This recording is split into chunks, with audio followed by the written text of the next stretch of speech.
Hello, actors in practice presence creating monologues. और आज हम आपके सामने लेकर आ रहे हैं राइटर डायरेक्टर रोहित तिवार को। He is a very good friend of mine और हमने एक टाइम पे असिस्टिंग किया था। मैं राइटिंग कर रहा था वहाँ पे। तो आई wanted to do this just because we are starting our 10-week challenge again, जो कि कल से शुरू हो रहा है। और कल यानी कि 24 तारीख। और हमारे कुछ दोस्त हैं जो सामने बैठे हुए हैं, so they'll be asking questions and I'll be asking some questions about monologues and other things. So let's start. And Rohit, the first question that I want to ask you about is theater. You also started with theater and I also started with theater. What is that one thing that you bring in when you enter cinema or the camera space from theater? The plus point of it. Plus point of theatre which you bring in जब आप काम शुरू करते हो is majorly your hard work. Theatre में तुमको एक discipline मिलता है, तुमको एक आदत लगती है स्क्रिप्ट्स पढ़ने की हो गई या फिर लाइनें याद करने की हो गई, या जो हमारा जो एक एक्स्ट्रा टाइम काम करने का जो होता है वो थिएटर से ही शुरू हो जाता है। सो वो तुमको एक तरीके से जो है हेल्प ही करता है जब तुम फिल्म या टेलीविजन जहाँ भी काम शुरू करते हो। तो अगर तुम थिएटर करके आए हो तो तुमको बहुत सारी चीज़ें ईज़ी हो जाएगी। अगर तुम थिएटर नहीं करे हो और डायरेक्टली आ गए तो तुमको थोड़ा सा चीज़ें एलियन लग सकती है कि यार ये इतना 18 घंटे कौन कर लिया है, कौन 18 घंटे काम कर रहा है, कौन 200 पेज की स्क्रिप्ट पढ़ रहा है। क्योंकि इसके लिए आपको एक डिसिप्लिन और एक आदत की ज़रूरत है जो आपको थिएटर जो है शुरू करा देता है। हाँ, मैं भी यही कहूँगा कि जितने दिन थिएटर किया तो उसके पहले उस तरीके से काम करने की आदत, और वो मेंटली अपने आप को प्रिपेयर किया कि ओके, इतनी देर अगर मैं थिएटर में जा रहा हूँ रिहर्सल के लिए तो इतना तो मुझे घिसना पड़ेगा। करेक्ट। तो वो एक प्रोसेस था। और एक अगर ड्रॉबैक कहेंगे कि बहुत सारे लोग कंप्लेन करते हैं थिएटर एक्टर ये तो क्या लाउड होते हैं, ये होता है, तो आपका क्या पर्सपेक्टिव है? वो तो बहुत। हम्म।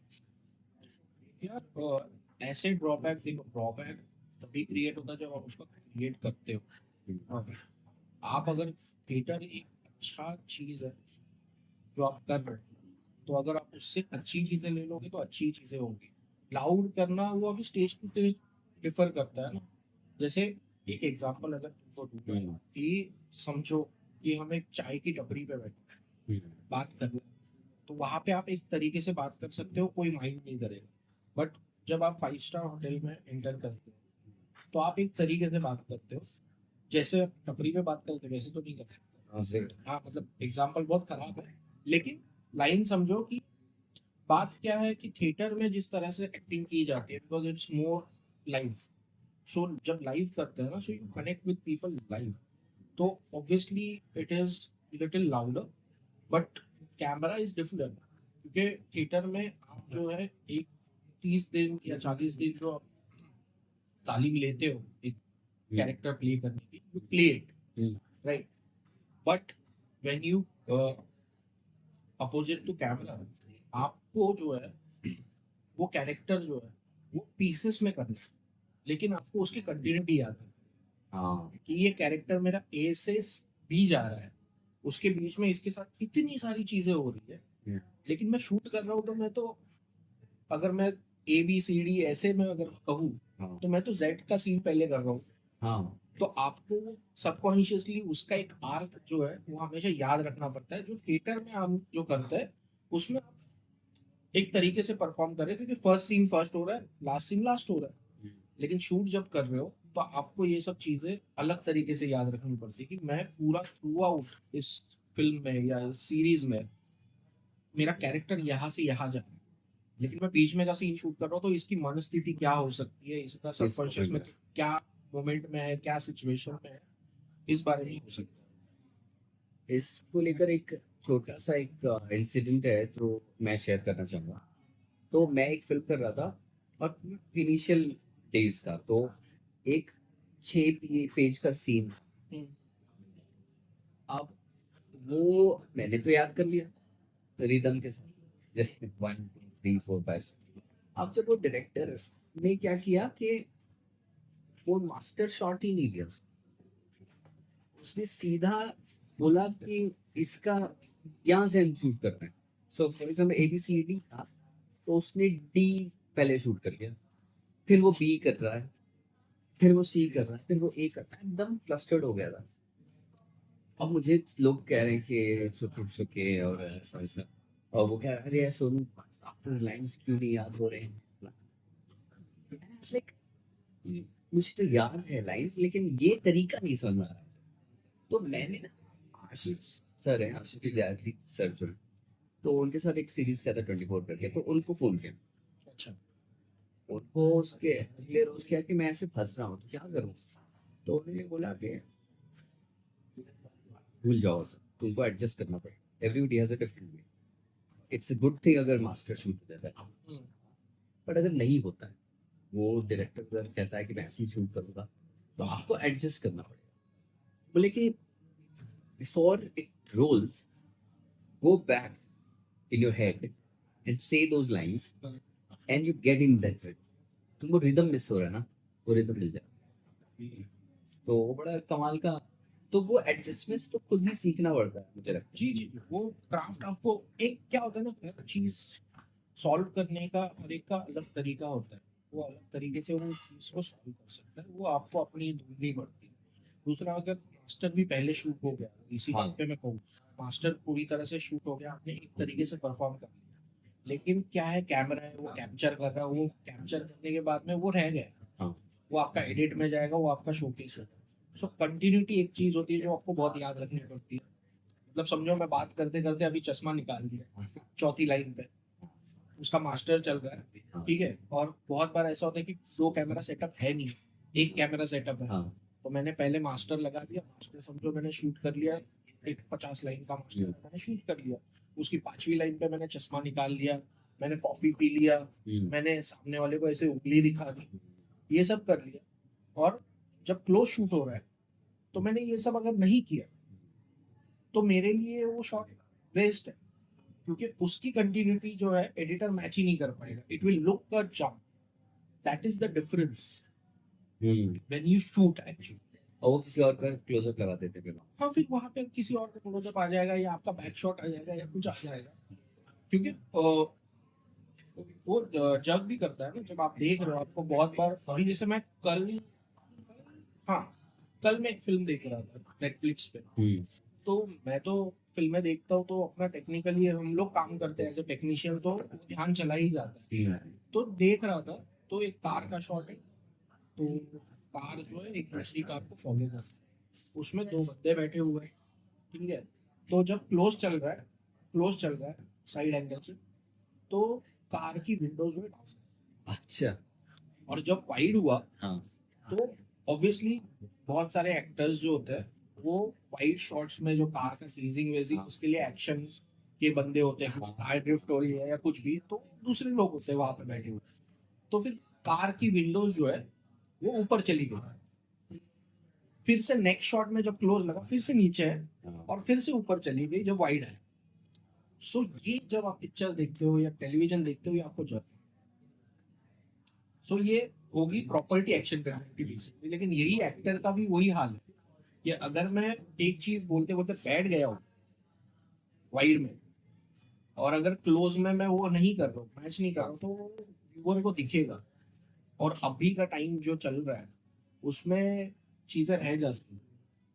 तो उसके बाद आप जो है, ये सब चीजों पे ध्यान देना पड़ता है, जो थिएटर में इसका लोड नहीं। इसका लोग नहीं। तो बहुत सारे एक्टर्स ये भी तो कहते हैं कि अरे तुम यहाँ पे तो क्लोजअप ही लगाओगे ना, तो इसमें क्या जरूरत है, मतलब वो कि बीच में अगर आ रहा है, जैसे ये 8 लाइन का मोनोलॉग स्टार्टिंग में था, मैंने कुछ किया, बीच में अगर मैंने कुछ उठाया रखा, तो वो तो जब क्लोज लगा रहे तो वही लगाओगे, वहाँ वाइट नहीं लगाओगे। ऐसे नहीं होता, देखो मैं, लेकिन ये बोलते हैं actor, आपको भी एक्सपीरियंस हुआ होगा। अरे बहुत एक्सपीरियंस हुआ है, बिकॉज मैंने तो अपना करियर जब मैंने शुरू किया at the age of 23 I became director.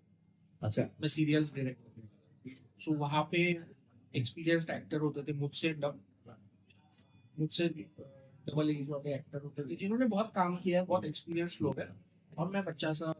तो बहुत लोग तुमको एक तरीके से ट्रीट करने लगते हैं। तो ये सब बहुत फेस किया है कि यार यहाँ तो क्लोज लगेगा, यहाँ तो ये लगेगा। लेकिन प्रॉब्लम क्या है ना, एज अ डायरेक्टर मैं बहुत थोड़ा बायस्ड हूँ कि डायरेक्टर एक पेंटिंग बनाता है। एक नटशेल में अगर हम कहें, ब्लैंक पेज है जिसपे मैं पेंटिंग बना रहा हूँ। अभी उस पेंटिंग में रोड कहाँ लगानी है, झाड़ कहाँ लगानी है, गाड़ी कहाँ लगानी है, इसका कंट्रोल मेरे हाथ में होना चाहिए। अगर मैं शूट करते वक्त सबको सब लिबर्टी दे दूं कि ये एक्टर कह रहा है कि यहाँ तो क्लोज लगेगा, वो लगेगा, लेकिन जब मैं एक्चुअल एडिट टेबल पे बैठा हूँ और मुझे लग रहा है कि वो मैच नहीं करेगा और मुझे वो वैसे वर्कआउट नहीं करवा, तो मुझे दिक्कत हो जाएगी, वो प्रोडक्ट अच्छा नहीं निकलेगा। सो और एक बात मैं हमेशा कहता हूँ कि एक डायरेक्टर जब कुछ बात कहता है, अच्छा बुरा डायरेक्टर छोड़ दो, लेकिन एक बंदा, एक नॉर्मल लेमैन भी अगर कुछ चीज डायरेक्ट कर रहा है ना, उसके दिमाग में उस कहानी का स्टार्ट से लेके मध्य से लेके एंड तक क्लियर हो जाए, अगर वो जेन्युइनली पैशनेटली। सो बहुत बार एक्टरों के साथ ये डिबेट बहुत हो जाता है क्योंकि एक्टर या कोई other technician, for example DOP और समथिंग, मोस्ट मतलब बहुत रेयर केसेस में ऐसा होता है कि they think about that particular shot, short और सीन, हाँ, शॉट या सीन, उससे ज्यादा हाँ। लेकिन मैं अगर डायरेक्ट कर रहा हूँ तो मैं सोच रहा हूँ कि ये जो है चीज, ये कैरेक्टर अगर समझो अभी जैसे तूने किया, इस कैरेक्टर ने अगर उस सीन में कर दिया और वो कैरेक्टर वैसा है ही नहीं, तो वो जज करेगा। क्योंकि डायरेक्टर का वही तो काम है ना कि हम लोग तो जिगजैग में शूट कर रहे हैं, सीन्स लीनियर तो शूट हो नहीं रहा है, तो उसकी कंटिन्यूटी जो रखना या उसकी स्टोरी टेलिंग जो रखना, तो you have to listen to the director. Yes obviously. तो ये बेस वो होगा, क्योंकि पर्सनली मैं भी जब, क्योंकि मैं लिखता भी हूँ और मैं डायरेक्ट भी करता हूँ, एक्ट भी करता हूँ, मैंने एक डिफरेंस दिखा है कि जब मैं डायरेक्ट कर रहा होता हूँ तो मुझे हर चीज़ दिख रही होती है, समझ में आ रही होती है, और जब मैं एक्ट कर रहा होता हूँ मैं केवल अपने कैरेक्टर के पर्सपेक्टिव से ही देख रहा होता हूँ, और मैं बस सरप्राइज हो जाता हूँ अगर कोई मुझे कुछ बताता है और मुझे लगता है कि अरे ये तो सही कह रहा है, तो मुझे लगता है कि मैंने क्यों नहीं सोचा,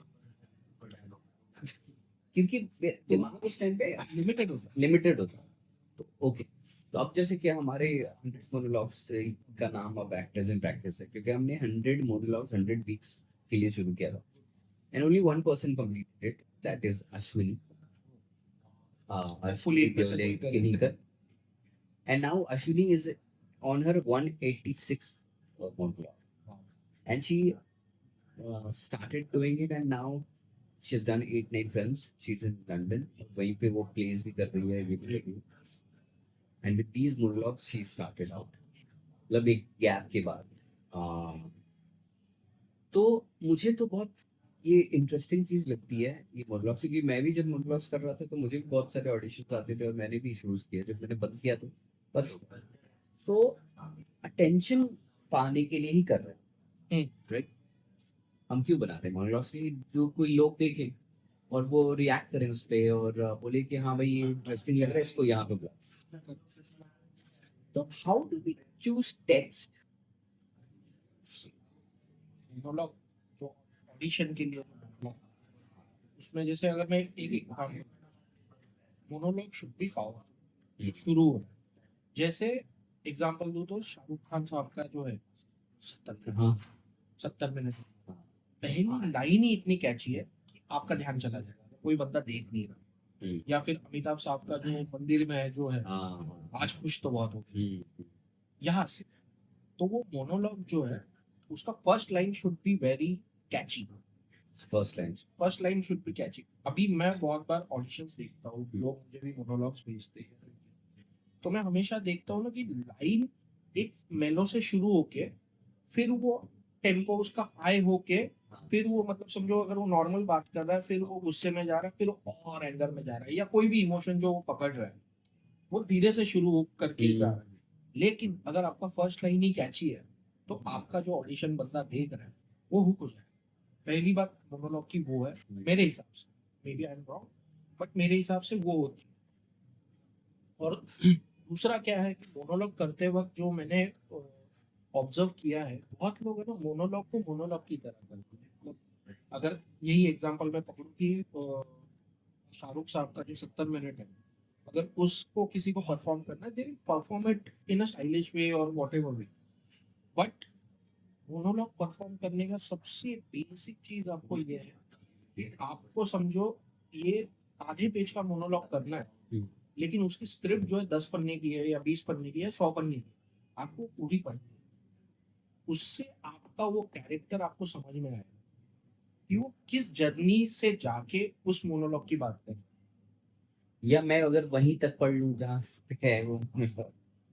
फिर सबकॉन्शियस सी, एक्टिंग इज सबकॉन्शियस माइंड। अगर मुझे अभी फील करना है कि मेरी जिंदगी अभी बहुत खराब चल रही है, हम्म, मुझे रोना है, उसके लिए मेरे सबकॉन्शियस में वैसी बातें चलनी चाहिए ना।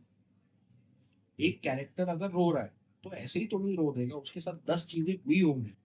सो उसका जर्नी जो है मोनोलॉग, या वो समझना चाहिए ना, उसका कैरेक्टर समझना चाहिए, उसकी डेप्थ समझनी चाहिए, तब जाके आप बहुत नेचुरली परफॉर्म करते हैं। तो इतना टाइम तो देना पड़ता इतना टाइम तो देना पड़ेगा, क्योंकि क्या है ना, डायलॉग डायलॉग की तरह बोल के नहीं होता है। हाँ, मतलब कि बहुत सारे सीनियर लोगों ने मुझे बोला था जब मैंने 100 मोनोलॉग शुरू किया था, तो बोले कि it is quite an impossible feat to achieve. Lines याद करना ही एक फैक्टर नहीं है। तो मे बी तुम 15 दिन पे चलाओ या करो, कि ताकि तुम वो टेक्स्ट पढ़ पाओ या बाकी चीजें, तो maybe will consider that part. Hmm, क्योंकि अभी तो हम 10 हर वीक कर रहे हैं, चलो हम एक काम करते हैं कि हम लोगों को लाइंस याद करने की प्रैक्टिस करवा रहे हैं करेक्ट, और थोड़ा बहुत कैरेक्टर करते which is needed। हैं which is needed, and then the next one that we do is 15 days में एक। करेक्ट। अब जैसे कि हमारे ग्रुप में अभी कम से कम 25 लोग हाँ बोले हैं, हम्म, अब पहले वीक में 25 आएगा, फिर वो हर महीने हर वीक में घटते घटते लास्ट में 5-6 लोग बचते हैं। हाँ, और लास्ट वीक में तो 2-4 ही बचते, right? So that is one thing that is a big problem. But then we don't blame anyone. Maybe किसी का शूट आ गया, किसी का कुछ आ गया, पर अब जैसे मैंने भी 100 मोनोलॉग्स में 32 तक किया था, and then I just could not sustain, वो स्टैमिना नहीं था। जैसे कि मैं जैसे अश्विनी का भी देखता हूँ, तो now she started improvising and अपना ही लिखने लगी है वो। तो that is another thing, okay, good good for her कि she can now write as well as a writer. तो पर मुझे कम से कम लगता है कि अगर आप एक्टिंग ओरिएंटेड कर रहे हैं या एक्टिंग के लिए कर रहे हैं, तो मे बी टेक्स्ट लेके आओ, जो क्लासिकल टेक्स्ट है या जो किसी ने लिखा हुआ है। किसी नॉवेल्स में भी मोनोलॉग्स वो रहते हैं, तो अगर हम रीड कर रहे हैं, शॉर्ट स्टोरीज में भी होता है। मोनोलॉग का एक पॉइंट तो है ना, सुनो, मोनोलॉग में कैरेक्टर है, हाँ। उस कैरेक्टर की जर्नी है। आप नॉवेल से उठाओ, हम्म, आप ड्रामा से उठाओ, आप फिल्म से उठाओ, या आप सीरियल से उठाओ, कहीं से भी। कहीं से भी उठाओ। मोनोलॉग इज नॉट समथिंग कि आपको लाइंस रटनी है और बोलनी है। आपको उस 2 मिनट में या 1.5 मिनट में उस कैरेक्टर को सामने वाले के सामने खड़ा कर देना है। हाँ, ऐसा लगे कि हाँ ये कैरेक्टर है। ये कैरेक्टर है, ये वैसे तो जैसे जैसे एक एग्जांपल ऐसे भी है कि एक दामिनी का सीन है सनी देओल जी का, हम्म, जो कोर्ट में बोल रहा हाँ, है, जहाँ पे उसका कैरेक्टर वैसा है, तो वो गुस्से से बोला तारीख पे तारीख, तारीख पे तारीख, और ये सब चीजें कर रहा है। वही दूसरा वकील का कैरेक्टर है जो अमिताभ जी ने प्ले किया है पिंक में, हाँ, जो वहां पे वो समाज को एक आईना दिखा रहे हैं, जो हम्म, बोल रहे हैं। लेकिन अभी मेरे को एक बात बताओ कि अगर मैं कैरेक्टर की जर्नी समझूंगा ही ना, और मैं तारीख पे तारीख का जो टेम्पो है वो मैं पिंक के मोनोलॉग को लगा दूं, hmm, will it work? It will not.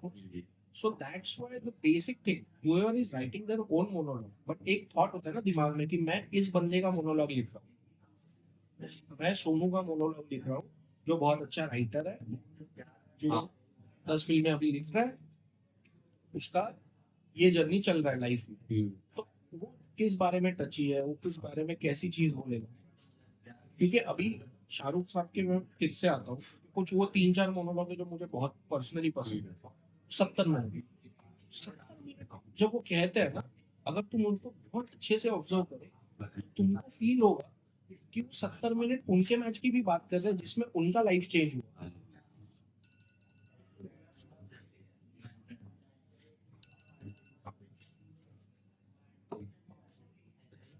Hmm. So this is the one way to look at the monologue, and I would advise जो भी actors हैं जो audition के लिए monologues दे रहे हैं, 1 minute maximum, 1 minute 30 seconds और 2 minutes, उससे ऊपर अगर आप ऑडिशन के लिए कोई मोनोलॉग भेज रहे हो, सो उससे ऊपर मत भेजिएगा। 5 मिनट 6 मिनट का मोनोलॉग मत भेजिए। It's like very basic pitch, Yeah. जैसे हम राइटर्स भी करते हैं कि पहले हम लॉग लाइन भेजेंगे या शॉर्ट सिनॉप्सिस भेजेंगे, then we go to the full story.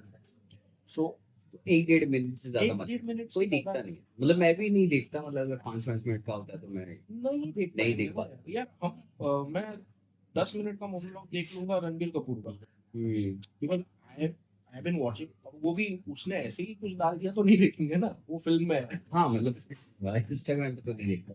Instagram पे बिकॉज और अभी उतना स्पैन रहा नहीं है। आपको इंटरेस्ट जनरेट करना अपने जो भी टेक्स्ट कैच कर रहे हैं।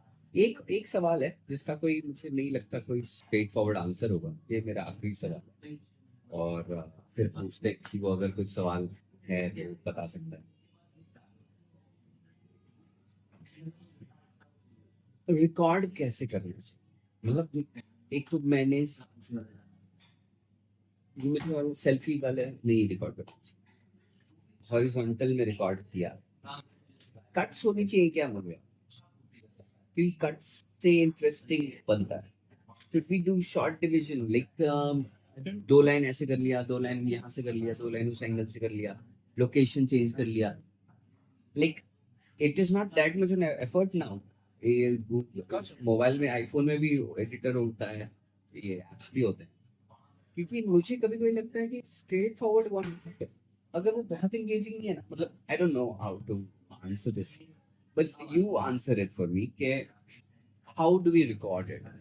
See, I would say if you're performing it, basic thing is whatever we do in theater or in television or in films is connecting with your audience. Whoever watching it, you should connect with that. So basic line is that जो follow करो। हाँ अभी again I am coming to this कि edit करने से फायदा हो सकता है क्या, लेकिन अगर तुम बहुत, मैं बॉलीवुड का बात करूंगा या हॉलीवुड का भी अफार, तो monologue is something which is always one shot. अच्छा मोस्टली हाँ if you observe it, mostly it is one shot. या आई गेट इट। प्यार का पंचनामा में कार्तिक आर्यन का जो मोनोलॉग है उसमें एक कट है। तो maybe we can do a follow और समथिंग, मतलब कि आदमी बोल रहा है और वो मूव कर रहा है। कैसे यू आर वॉकिंग और समथिंग दैट, अभी तुम क्या मोनोलॉग ले रहे हो उस हिसाब से तुम उसको क्रिएट कर सकते हो। क्रिएटिवली तुमको लगता है कि ये वॉक से अच्छा बनेगा या बैठ के अच्छा बनेगा, you should have some properties if you want कि मेरे को रात में चाय का कप चाहिए या कुछ चाहिए। और कुछ कुछ चीजें हैं, जैसे अगर आप फॉर एग्जांपल तमाशा जैसा कुछ कर रहे हो, ये तमाशा में हाँ that is where something you can use your creativity of editing। But now again editor का जो जॉब होता है, editing is not something you white से close cut कर दिया। The artists are completely different. You should know when to cut from wide to close to mid shot. So अगर वो कोई कर पा रहा है तो अच्छी बात है। समझ गया मैं। वो गैप्स ढूंढने पड़ेंगे कि तू वहाँ कट कहाँ लगना चाहिए। तो बेसिकली कह रहे हो कि दोस्तों एक्टर्स बस रिकॉर्ड करें, तो that is also not a bad thing. Yeah, you should record it very simply. Very simply you should don't record add too much music, मुझे बहुत सारा डम डम म्यूजिक डाल देते हैं एक्स्ट्रा, नहीं, पीछे बज रहा है तो मे बी चल you should not add anything जो आपसे ध्यान हटाएगा।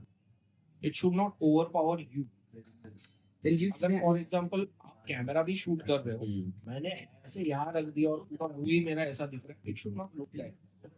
Why it is told कि horizontal shoot करो? Because films are always horizontal। You see cinemascope, yes it's not vertical movement। तो इसके वजह से आपका ऑडिशन जो हॉरिजॉन्टल में शूट होता है तो कैमरा टेस्ट ना, कैमरा टेस्ट वैसे ही दिखेगा जैसे फिल्मों में दिखना चाहिए। ये तो अभी आजकल तो ये ज्वलंत एग्जांपल है इंस्टाग्राम पे, जो है वर्टिकल जो हाँ। शूट हो रहा है उसी को अगर आप हॉरिजॉन्टल करके देखो तो कुछ चीजें आपको इंटरेस्ट ही नहीं करेगी। हाँ आप मीडियम किसके लिए कर रहे हो? अभी जैसे माइक्रो ड्रामास का हम पहले बात कर रहे थे, if you are giving a audition for micro dramas, shoot it vertical because it is going to come out. या ओके, आई गेस आज के लिए इतना काफी है। पर किसी का सवाल है? Do you have question? जब हम ऑडिशन रिकॉर्ड करते हैं तो यूजुअली तो हम टॉप यूज नहीं कर सकते बट कभी कभी करते हैं, बट ऑल्सो बॉडी लैंग्वेज कैसे रखें कि हमें एक उतने स्पेस में करना है, देखना भी है तो हम स्लाइटली थोड़ा एंगल में देखते हैं, वो फ्रेम के बाहर नहीं जा सकते, तो बॉडी लैंग्वेज कई बार बहुत स्टिफ लगती है, तो उस पे कैसे? See, उसपे बेटर आपका अगर आप किसी से हेल्प ले सकते हैं, that is always better. Somebody is shooting for you. Because that way your body will be free कि आप यहाँ से वहाँ मूव कर रहे हो क्योंकि कैमरा भी तो साथ में मूव हो सकता है। इन केस कि आपका अगर फ्रेम सेट है तो ये आपका एक तरीके का प्रैक्टिस है, क्योंकि फिल्मों में भी जब हम शॉट्स लेते हैं तो हमारा फ्रेम यहाँ से यहाँ फिक्स होता है, उसी में आपको कैलकुलेट करना पड़ता है कि मैं यहाँ से यहाँ मूव कर सकता हूँ, यहाँ नहीं जा सकता, क्योंकि वहाँ तो बात आती है फोकस से लेके सब, कि मैं यहाँ से अगर मेरा क्लोज लगा हुआ है और मैं यहाँ चला जाऊँ तो मेरा फोकस चला जाएगा, लेकिन मैं यहाँ रहूँ तो मेरा फोकस है, इससे पीछे चला जाओ तो फिर से फोकस नहीं है। So it's again you have to train yourself that way कि आप जो है एक एक एग्जांपल कोई भी अच्छी फिल्म उठा लो, उसमें जो फ्रेम्स बने हैं क्लोज के, मिड के या फुल बॉडी के, उस फ्रेम को आपके ऑडिशन फ्रेम से मैच करने की कोशिश कीजिए। फॉर एग्जांपल क्लोज जो है, close this is extreme close, right, this is mid close, this is mid shoot, correct. So अगर आपको लग रहा है कि अभी मोनोलॉग टू मोनोलॉग उस चीज का फ्रेमिंग क्या होना चाहिए, दैट कैन बी डिफरेंट। बहुत बार क्या होता है ना, बहुत इंटेंस मोनोलॉग है where your facial expressions are more important and you are shooting it in a wide shot where you're showing half of your body, so your face is not that visible. That's where it comes कि आपको फिर close पे जाना चाहिए या नहीं जाना चाहिए। एक बार मुझे भी एक फीडबैक आया था, एक ऑडिशन दिया था मैंने, तो उन्होंने कहा कि आंखें नहीं दिख रही हैं, मतलब तो क्लोजर शॉट भेजो, तो आई गेस सब रिक्वायरमेंट के हिसाब से होता है। But it is always better कि आपका कोई हेल्प कर सके शूट करने में, it is always better because क्या है, आपको एक सेकंड तरीके से जो वो भी देख रहा है ना कैमरा, तो उसको दिख रहा है ना कि आपकी बॉडी कैसे दिख रही है, आप कैसे दिख रहे हो, तो वो आपको हेल्प ही करेगा। It is always better to take a help if it is not possible, so set a frame accordingly, understand what you are saying, is it more body language or is it more facial expression? If it is facial expressions, go for this, and it is if it is body language, go for mid shot, and for a safety take a close also। edit तो अभी आजकल कभी कर सकते हो, कोई भी कर सकता है। तो वो वाली बात। Thank you for coming today and मैं चाहूँगा कि एक बार ये खत्म हो जाए 10 वीक्स का चैलेंज, तो एक सीन वर्क का हम लोग एक वर्कशॉप करें, तो इसका यूज हो जाएगा उसको, तो हम फिर आपसे कांटेक्ट करेंगे। जी sir, thank you for inviting me. I hope कुछ तो मैंने ऐसी बात की होगी जो आपको समझ आए और आप उसको यूटिलाइज कर पाए, आपके हेल्प आ जाए। तो और जो लोग नहीं आ पाए उनके लिए हम ये अपलोड कर देंगे। So thank you very much and everyone at actors in practice 10 हफ्ते लगे रहो। Bye bye.